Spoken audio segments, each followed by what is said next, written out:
Today you will be able to use long division and synthetic division to divide polynomials. Example 1 says 156 divided by 4. This 4 right here is our divisor, so it goes outside of our division sign, and 156 is our dividend and goes underneath our radical. When we divide this using long division, the quotient will remain on top. So the first step we use is to divide. 15 divided by 4 is 3. We multiply 3 times 4, get 12. We subtract, we bring down, and we start again. 36 divided by 4 is 9. 9 times 4 is 36. We subtract, we get a remainder of 0, and we're finished. So when dividing polynomials, you're going to use a similar process to long division. Your 3RS is going to be your divisor.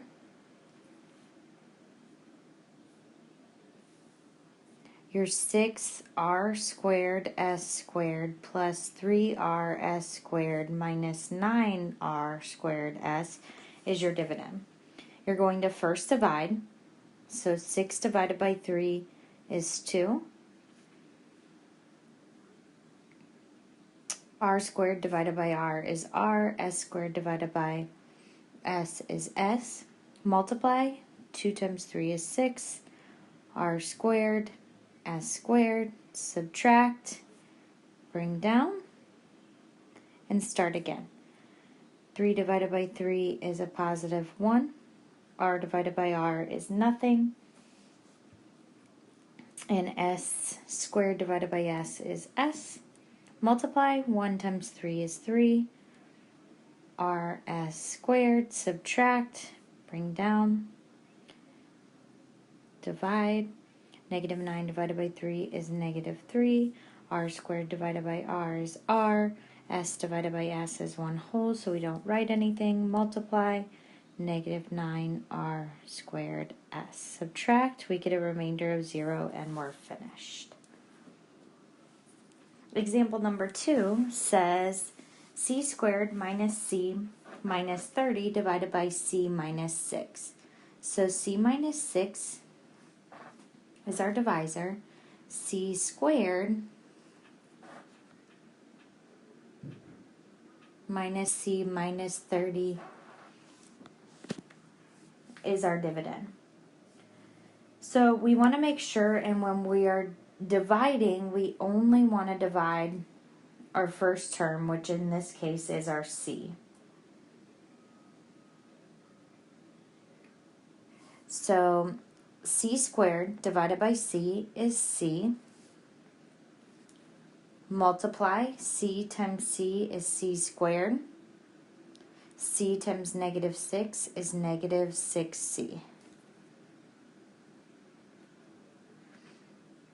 When we subtract, we want to change all of our signs because it's the same as distributing a negative. So we have negative C plus 6C.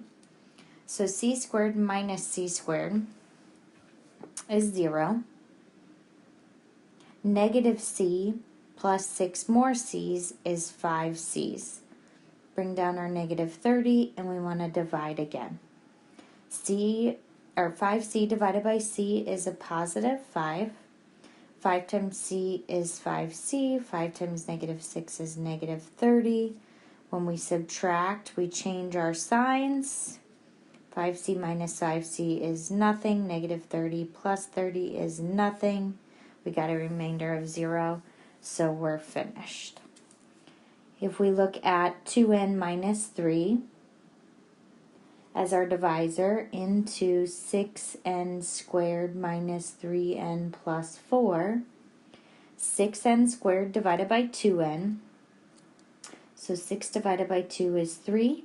N squared divided by n is n. And then you're going to multiply. So 3n times 2n is 6n squared. 3n times negative 3 is negative 9n. subtract, so you change your signs. 0, negative 3n plus 9n is 6n's. Bring down your positive 4. 6n divided by 2n is positive 3. 3 times 2n is 6n minus 9. And this time we get a negative 5 as our remainder. So when we have a remainder, we want to put plus whatever your remainder is over your original divisor, which was 2n minus 3. And you just used long division in example 3. To check long division, you can multiply your quotient by your original divisor and it'll give you your dividend. There is a shortcut for dividing polynomials by binomials of the form x minus k. This shortcut is called synthetic division. So when we use synthetic division, to find out what goes in this magical box right here, you are going to take your divisor, set it equal to 0, so x minus 3 equals 0, so x equals 3. 3 is what's going to go in our magical box. You're then going to look at the coefficients of all of your terms, and if you're missing any terms when it's in standard form, you need to replace them with a 0. In this case, we're not. We have an x cubed, an x squared, an x, and then a constant of 6. So we're going to write those numbers, including their signs. And then we are going to drop our first term. And then if you drop your first term, how I remember this is I always say, what happens if you drop a baby? Well, the baby's going to cry for its mama. So you multiply, 6 times 3 is 18. The 18 goes here, and add. So you're always adding. Negative 19 plus 18 is negative 1, and do it again. Negative 1 times 3 is negative 3. Add, negative 2. Negative 2 times 3 is negative 6. Add. This last box right here is your remainder. We got a remainder of 0. When we write our expression, our polynomial that is left, you want to go 1 degree less than your original. So we have 6x squared minus 1x minus 2 is our quotient. Example number 5. To get our divisor, we set x plus 4 equal to 0. Inverse operations, so we know x is equal to negative 4, so negative 4 goes in our magical box. Our polynomial, we have x to the 5th is a negative 5. X to the 4th, negative 21. X to the 3rd, negative 3. Squared is a positive 4. Our linear term is a negative 2, and our constant is a positive 2. So we drop our baby. Our baby cries for its mama, so we're going to multiply,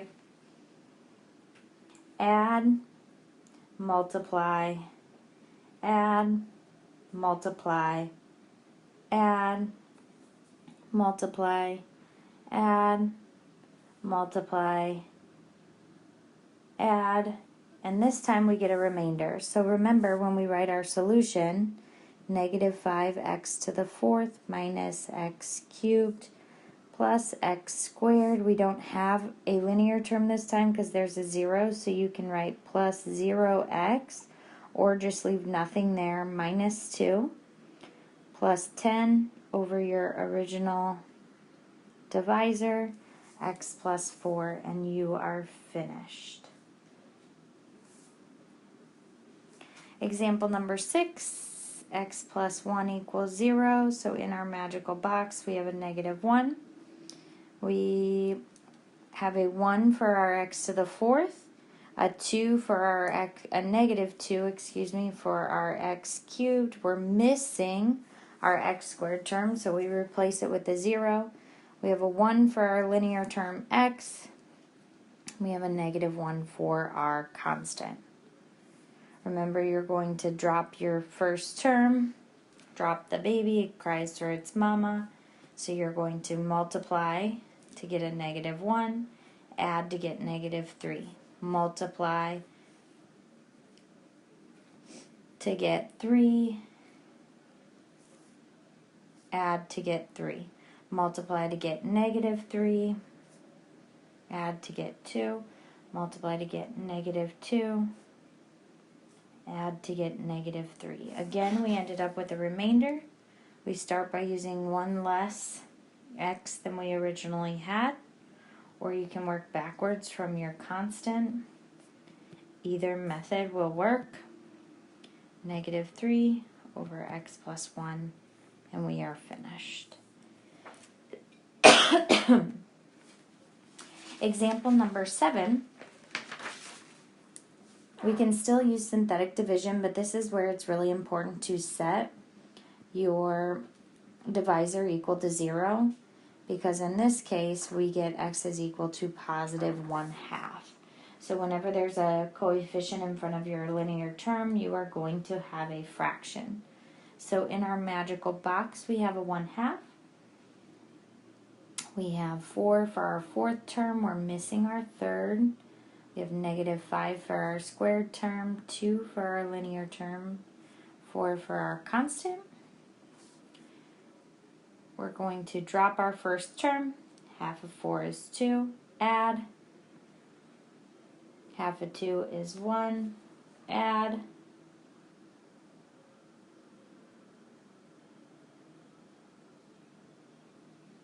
Half of -4 is -2. Add. So we get a remainder of 4.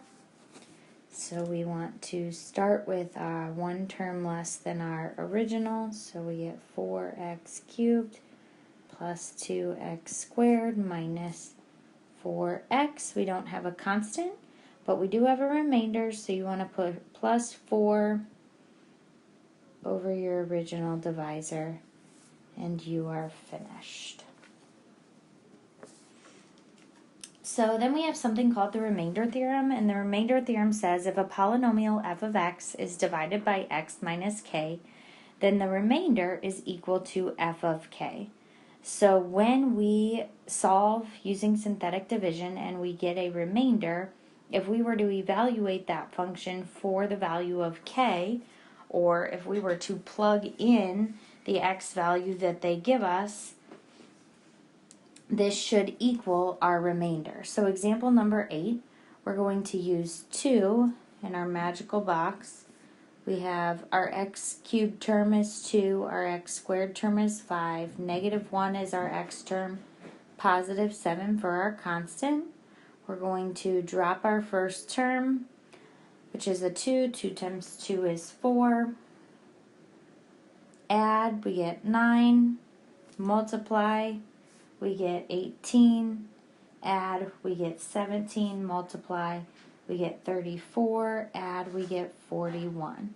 So our remainder is 41, which if we evaluate the function p of x for 2, meaning we replace all of our x's with 2, and you work this out following your order of operations, you can see that you would still get 41, which in fact was our remainder. Example number 9. So this time we are evaluating our function. So if we were to replace all of our x's with 5 and solve, that should match our remainder, as long as you do your math correctly. Drop your first term, multiply, add, multiply, add. So we got a remainder of 29. If we plug 5 in for all these x's, and we distribute out using our order of operations, we would see that f of 5 is in fact equal